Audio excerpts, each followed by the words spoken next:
All right, guys. So I've been all over the fucking place lately, as most of you probably know, because I've made posts about it.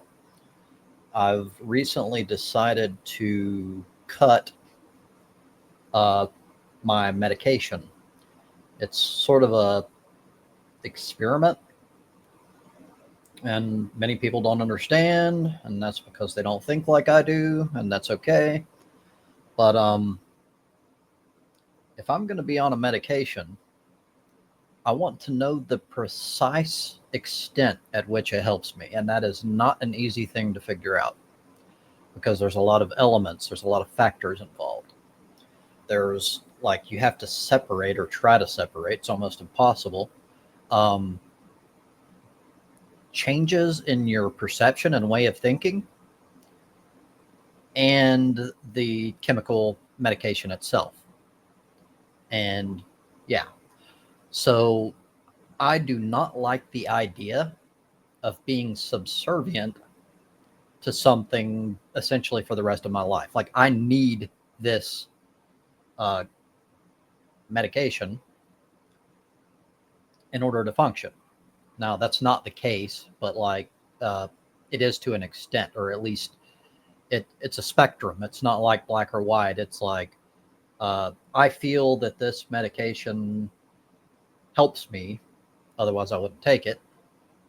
It makes me a better version of myself in some form or another. Um,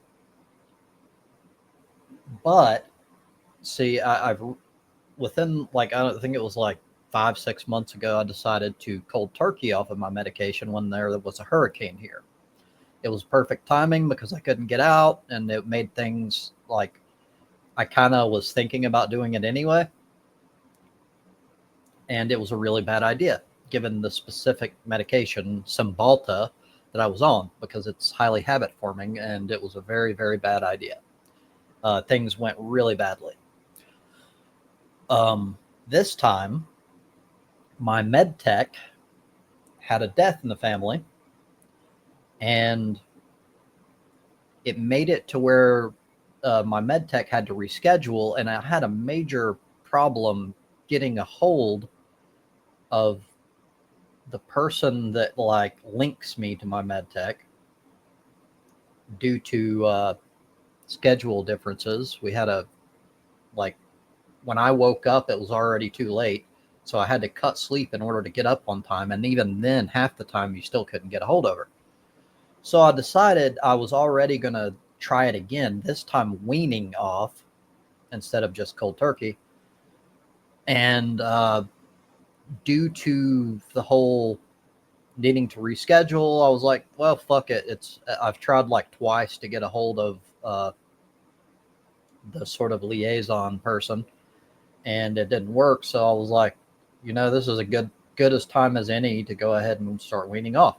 I had just enough medication left to where I could make it stretch for like maybe 2 to 3 weeks while weaning. So I decided to go ahead and do that. And I'm glad I did. But there's negatives. There's always cons to anything. So for whatever reason, it had some very pronounced and obvious effects on me, especially when it comes to sleep. Now, having done a little bit more research, Cymbalta has an obvious um,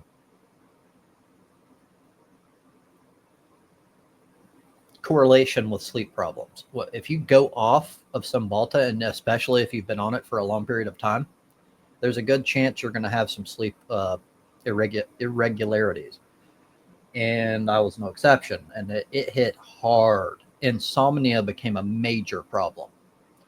Um, to the point where recently I decided to start taking melatonin.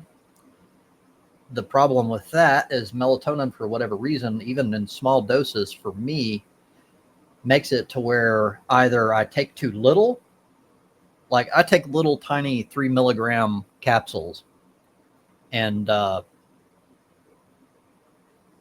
not capsules, but like pills, I guess. But if even even if I cut them in half, which is already hard to do because they're so small, um, half of a 3 milligram pill is too little, to the point where I'll wake up like 3 hours later and can't go back to sleep. And this obviously causes major problems as it compounds and it becomes like day after day after day. Um, but if I take a full one, it makes it to where I sleep, which is the important thing, but I am extremely groggy. It like stays in my system too long, I guess. So I wake up and it takes me like 5 or 6 hours just to get fucking functional. So this is a temporary thing, but I'm only using them as I feel I need it, and then I'm gonna completely get off of it. Hopefully, or theoretically, this is how it should work. As the whole withdrawals go away, surely the chemicals and everything that were fucked with that caused the sleeping problems in the first place will slowly dissipate. Anyway, kind of going on a rant here, trying to explain everything that's been going on lately. Um, so there's a lot of things going on in my life right now. So one, I'm working on a project called Project Singer. So if you know me relatively or even somewhat well, you may have heard me talk about Peter Singer, the philosopher. He primarily deals in like ethical philosophy, and he has made a pretty big impact on me. That doesn't mean I agree with everything he says. That's not true of any philosopher, any individual in general. But so I started like a very small series of emails with Peter Singer because I wanted permission to use his name for this project that I'm working on. And he gave me permission. Then I'm not going to give details because it would, I don't know, it feels like it would be wrong because it's a private communication. But we talked a little bit about the nature of philanthropy and um, what I personally consider problems with big organizations like St. Jude's, which I'll go a little bit more into in a moment. We have disagreements on that, which is fine, but like I kind of want to prove a point on it, or attempt to prove a point on it to convince people. But so I'm working on Project Singer, which is a relatively complicated thing that's going to take time because some of it involves money, which I'm currently saving in order to put it toward this project. I guess I don't want to fucking have this extremely long rant that's all discombobulated as things tend to be with me. So I'll try to shorten it a little bit. The important premise or premises with Peter Singer that really matter to me is in the 70s, he had a very controversial take, and he made a sort of logical stance, I guess, that ordinary people, on average, people are bad, I guess. Evil might be a little extreme, but people are not good. And he explained why. He used like an analogy of the famous uh, shallow pond analogy, I believe it was, where you're passing by, you're the only person around, and there's a small child drowning in a shallow pond. You won't really, I mean, like, it's obvious that what should be done. You should save the child. Now, what are you giving up in order to save that child? So, in this situation, let's say you're heading to, like, I don't know, a business meeting or something. You have some good clothes on. So you're going to get your pants muddy. That's it, because it's shallow. It isn't really going to cause you any serious, like, you're not giving up anything with moral significance, I guess is one way to put it. Society in general, if you were to decide that your pants are more important than saving that child's life, you would correctly be considered a monster. So what's going on here is he's explaining the contradiction of how we view things morally and the how it relates to proximity. And this is a problem that I've thought about for a while. Humans seem to think that if you're around certain people, there's more of a moral burden for you to do something. And there's also psychological, this kind of relates, psychological case studies involving the nature of, or the, I'm sort of half asleep. My brain's fucking not working well. But the way people react when there's several people around and something bad happens to where someone could do something. Like, say someone is being attacked in the middle of like a crowded area, like a subway or something. People are less likely, the more people there are, the less likely it is that someone will do something, because they feel that the responsibility is negated. There's other people. There's so many people around and no one's doing anything. So surely that means that I don't hold any responsibility. That is absolutely incorrect. And it's kind of a fucked up truth of human nature. When I say truth, I don't mean every individual, because it's not true that every individual would do absolutely nothing. It is true that most people will at least feel less obligated in that situation. So anyway, to continue, Peter Singer in the 70s makes the case, and it's even more true today, that there are so many serious issues in the world. One of the more prominent ones is world hunger. Like living in the United States, you think you have problems when, like, you can't pay certain bills. That's nothing. That's not anything. That's not shit. That's not an actual, like, serious problem. Especially when there's people who are dying because they can't find food. Sometimes they don't have access to fresh water, things that we take for granted. But the point that he made was there were, and especially are now, extremely efficient philanthropical organizations that can tackle these problems with very little waste. Like, nowadays it's even more streamlined, and like there's like some can get upward of like 90% of all donations go directly to the cause that they're representing.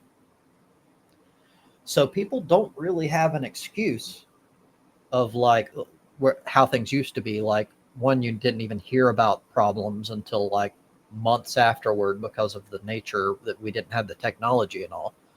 Now, like Gaza, for example, we know of these extremely dire situations for people, an entire large group of people, and you can do something about it. Well, Gaza might be a bad example because you don't know if your aid is actually going to make it to them, because like fucking Israel is actively blocking it. But anyway, the point is, normally You know exactly where your money is going. It's extremely efficient, very little waste, and there's no excuse. So he explains like the things that we do every day, especially Americans, in my opinion. He doesn't say this, but like we're consumer robots to an extent. Like everything becomes about buying stuff, which is really sad on its own. But like even if that weren't the case, we would still like engage to some extent in like luxuries.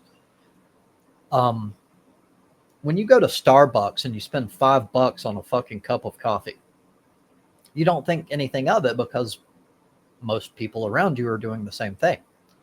But if you take just a fucking second to think about it, you are given that you can change the situation of someone in like serious need with that exact same money. You are essentially, even if you're not directly stating it, but your actions are making it implicit that you think that 5 to 15 minutes of pleasure that you gain from that overpriced cup of coffee is more valuable than in some situations, like say in Africa with like extremely cheap like mosquito nets, for example. You can save lives with $5 with like something that's almost nothing to you. So you are implicitly stating that 5 to 15 minutes of sensory pleasure is worth more than the life of a human being, or maybe even several. So this is a problem. And as humans, what we do is we try to distance ourselves from it. We don't think about it. Like it's a very selfish system that we kind of have. So anyway, long story short, he's sort of making the case, and I encourage you to look up Peter Singer and his philosophy to learn more about this. I completely agree with him, and I don't think that you can logically counter him because he's just right. He's factually right. Um, so this made me think, and this changed me to a pretty serious extent, and in my opinion, for the better. Um, it made me think. Now, I obviously a lot of people like know I don't have a lot of disposable income. I don't view things the way that other people view things in general. I don't compare myself to like my neighbors and like everyone else in my exact proximity because that's stupid. I don't care who, like, what the fuck, why is that important? Like, I didn't choose, like, upon being born to fill out a checklist. Like, okay, I want to be born in the United States and specifically in North Carolina. Like, that didn't happen. It's pure luck. It's happenstance. So it's kind of irrelevant. It doesn't matter. Um, so I so what I've been doing, I'm working on a project where I'm creating a company for the express purpose of one, trying to do what I can to make the world a better place, and two, to make a point and try to convince other people that they can be better than they are. Um, this is very much in its early stages, and some of it requires me to wait, primarily funding, because I'm going to need money to even get started for my specific plan. But anyhow, I started emailing Peter Singer in order to get permission to use his name. He gave me permission, and since I don't contact him regularly because he is a very busy person. But the little bit of contact I have had has been like a sort of polite debate on the nature of philanthropy and like billionaires and uh, ethics in general, I guess. But it's made me sort of think more on the matter and makes me want to sort of attempt to use logic to convince people that the way that most people think is incorrect. I'm not going to go deep into that because it kind of defeats the purpose of me doing it and outlining it and working on it. So I'll eventually have that out. So I have several things going on at once, which is kind of making things more difficult because then you go, where the fuck do I start? And at least for me, that's a problem. So I've got that. I've got the actual organization side of Project Singer. I plan on creating a website with information and contact shit. I kind of want to link it to a charity tracker that gives people transparent information on how efficient charities are, so that they can spend their money wisely if they want to help. And mainly, I want to use myself as an example because there's this pervasive myth that altruism is self-centered. Um, that even when you do try to, or at least on, how do I put it? When it appears that you are putting other people and other causes above yourself, it's not actually the case. You're actually just seeking like praise, or you're trying to show that you're a good human being. You're sort of virtue signaling or something like that. And I want to show that that is not necessarily true. I'm not going to deny that that happens for sure. But it's a little extreme when certain people, even like prominent thinkers and philosophers, hold the belief that humans are just intrinsically self centered. And that, and this is not a big picture thing. This is not a like, on average. Some people make the direct claim that even people who go out of their way to help other people are only doing so for their own self interest in a roundabout way, because they derive pleasure from feeling like a good person, etc. There's so many different reasons. I think this is hubris, because not because I don't think you're right in general, but because you're making the claim that it's impossible to not be self-focused, which I think is, I find that to that one, there's no evidence for that, and I I think it's a very, I think you're biased in if you're going to make that case. But beside the point, um, I want to do what I can to use myself as an example. To there will always be people, because you can't be inside my head. There's always going to be people that question motive, and they go, "Oh, you're really doing this because you want to show that you're a good person, and so you're going out of your way." Blah blah blah. You can, no matter what, there's always going to be people that say that. But if I can even reach some people, it's better than nothing. Um,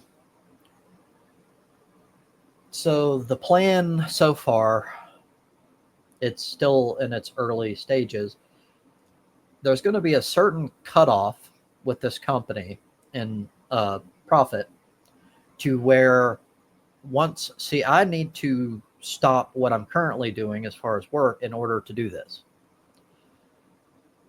because I'll need to devote my time toward it, obviously. And I won't have time if I'm still working, or not enough anyway.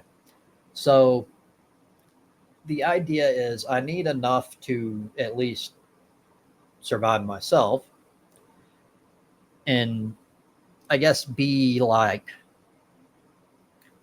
how should I put it? Have the like comfort on a level that is like at its bare essentials, I guess. For I guess my situation, I guess the West, being in the United States, I am able to be fine compared to most anyway, with a lot less money than most would consider appropriate, I guess. So I'm still debating on the exact amount, but I'm thinking about $30,000 a year is what I will personally take. Um, I've had people say, dude, like even 50,000 is like not much at all. Like you're going to need more than that. And I disagree. That's just bullshit. There's people that make it on like fucking $10,000 a year. But anyway, I'm not going to argue about all that. So I'm thinking it's probably going to be about $30,000 a year. Any profit that's made after that, and I will be extremely transparent and show receipts of everything, because it kind of defeats the purpose if people can go, oh yeah, you're hiding shit. And yeah. But anything after that $30,000 mark per year will be directly donated to various charities that I personally think are important. I'm trying to kind of use myself to convince other people that life doesn't have to be fucking everything about yourself. It not only that, but it doesn't make you happy.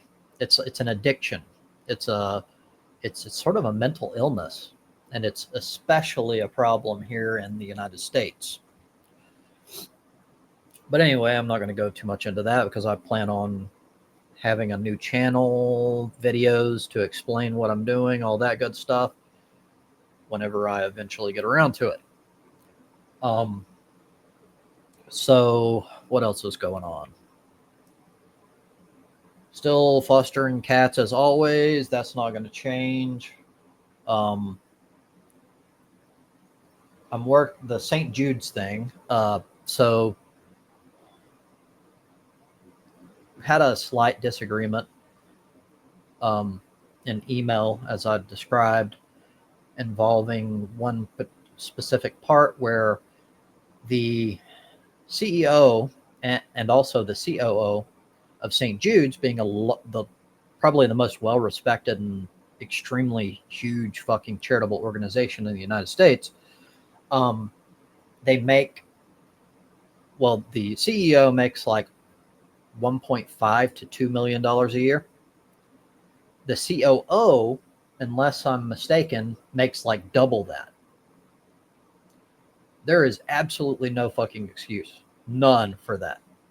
So what people will say, and what people have said, is that in order to keep quality employees, you need to compete with the private market. Otherwise, they won't join this cause. That's bullshit. So one, you're making greed part of your fucking like business model, and it's actually like a fucking charity, which changes everything. This looking at things like as if they're exactly the same, like they're in the same category when it comes to like a charitable organization and like a private company, is fallacious, because they have two completely different goals. So you're sending a message when you say that, hey, I've got this person that is the CEO of this company, or this charitable organization, that makes way more money than they need. Yet you are repeatedly sending out advertisements and some would even say some shady uh, advertising strategies in order to convince everyday people that they should be selfless. I know people who are like older, like veterans, for example, who have almost nothing. They barely get by and they send like $20 a month to St. Jude's because they care about the cause. So take a moment to think about what that means. You've got people who have almost nothing that are giving to this cause that they feel strongly about because they want to make a difference. And then you've got the head, the fucking the symbolic leader, the person who is looked to as like the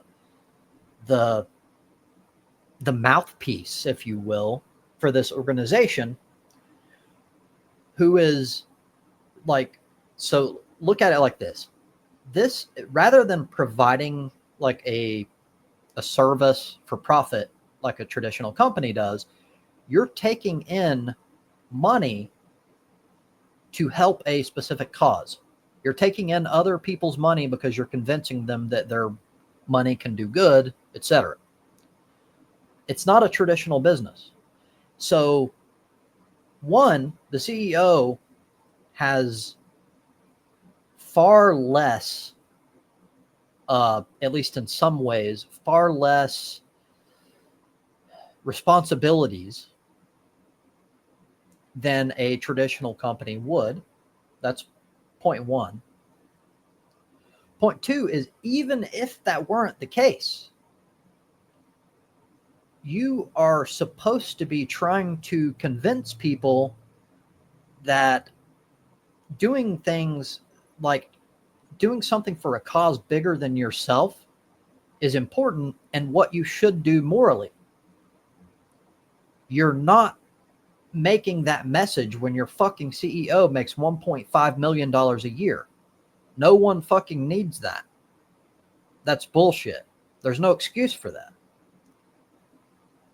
So what happens is it causes this information is, as it should be, transparent. People find out that your CEO makes $1.5 to $2 million a year. And many people don't donate when they otherwise would. And I don't completely blame them. You defeat the entire fucking purpose. So, yeah, there's that. So I plan on sort of publicly pushing a challenge to St. Jude's. They probably won't accept this for obvious reasons, but I want to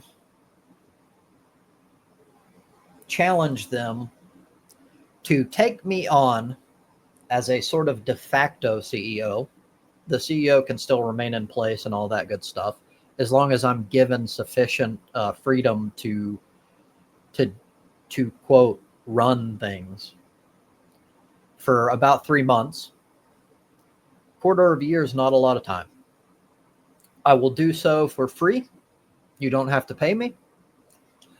And I will prove to you that your CEO is not worth that price tag, especially when the money that's being funneled out of donations in order to pay that 1.5 million could be spent saving fucking children's lives.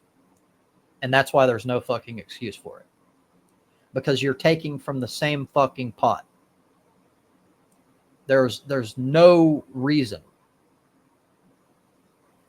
Anyway, so I want to challenge them to put their money where their mouth is, because they want to push this. Well, most traditional companies also want to convince people that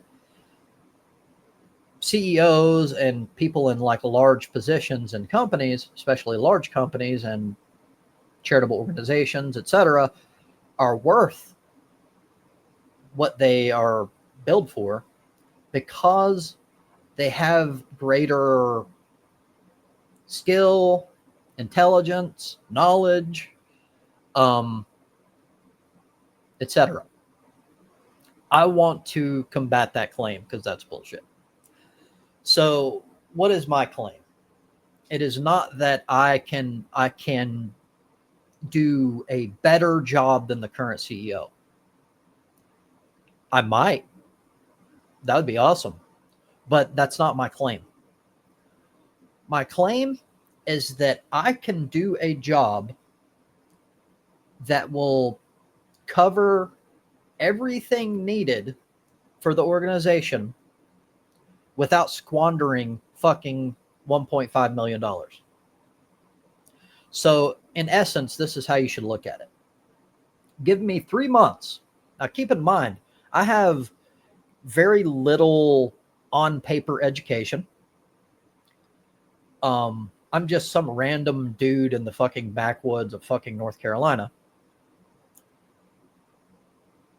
And I've never been in any like major like position as far as like companies go and all that good stuff.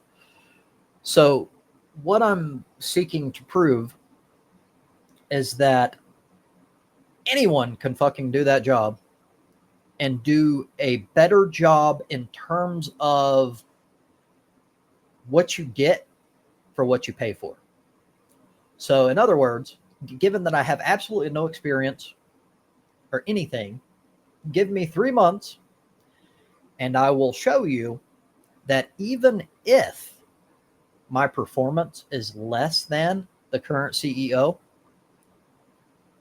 it will be worth more in terms of what you get for what you pay for. Very little will be lost in the process, yet you won't be losing over $1.5 million due to my incompetence. That's the point. The point is, he is not worth that price tag regardless of his knowledge, regardless of his training, regardless of schooling, regardless of anything you can think of. I don't care if he's the most brilliant man on the fucking planet. He is not worth $1.5 million. Period. That's selfish, and that makes that person. So this is another argument I get into. Someone tries to compare like the organization as if it's like this thing that can be applicable to all organizations. That's not true. This is a charitable organization. It changes everything. So people make the claim that like, sorry, I'm getting a little off track here. People will say that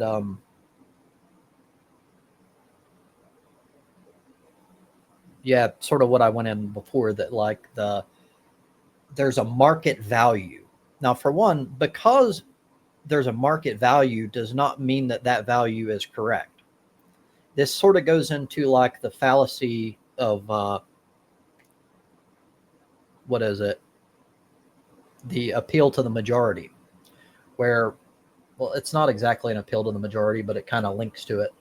Anyway, because things are a certain way does not mean that that's how things should be. So I don't give a fuck what is the norm. I could care less. It's not logical. That's what matters. And it's morally wrong. That's even more important. So anyway, I plan on doing that as well. So I will have a public challenge to St. Jude's. I'm really curious to see how they respond. They're probably going to pull out some mental gymnastics and try to evade in any way they can, even though they lose nothing because I don't even need to be paid. What else?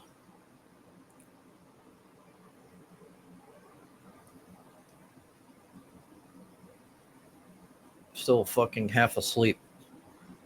And this is going on way too damn long.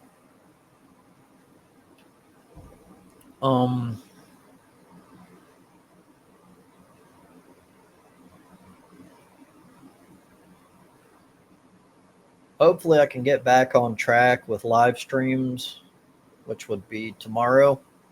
My sleep has been getting a little bit better since I've been taking melatonin, which means I should be good to go. As far as I'm concerned, I'm doing better day by day. I very much under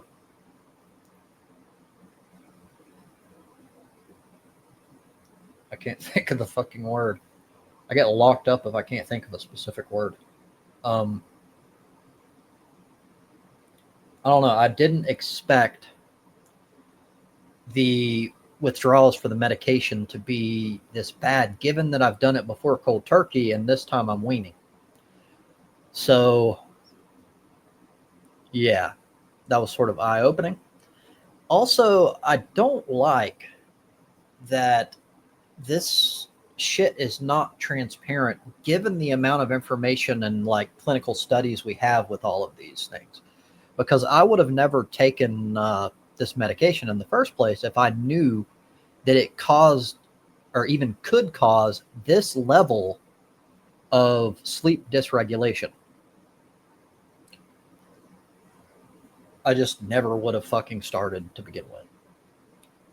So, to be clear, it's not like I was told that this is perfectly great, it'll fix all your problems and there's no side effects. That's not true either. But I wish that there was more uh, at least I think that legally you should be required to give a lot of information about the drug so that patients can make an informed decision on whether or not they want to take it. Yeah, but I'm day by day I'm getting better and better. It's just very slow. Um, Mood wise, I'm doing a lot better. So that means that very soon I'll be able to actually analyze the difference, which is the whole point. So some people have said like, "Oh, you are terrible right now." Like a week after I started weaning, and they're like, "Oh, dude, you are terrible. Obviously, you need the medication." Now this is moronic for several reasons, but one important one here is that what you're not realizing is that a lot of the way I feel early on is not because this is the way I am. It's because I was on a habit forming drug that uh, changes the chemicals in my brain. And the withdrawal effects are going to make me feel like shit. So you can't say, oh, well, you went off of it. So this is who you are without the medication. That's not true. Like, in order to make that, to come to that conclusion, I would need to get past the withdrawal effects first and then determine over a relatively lengthy period of time how I'm doing in comparison to how I was doing. Now that's what I'm working on. It sucks, but sometimes if you actually want accurate information, you got to be willing to deal with shit like that. Um,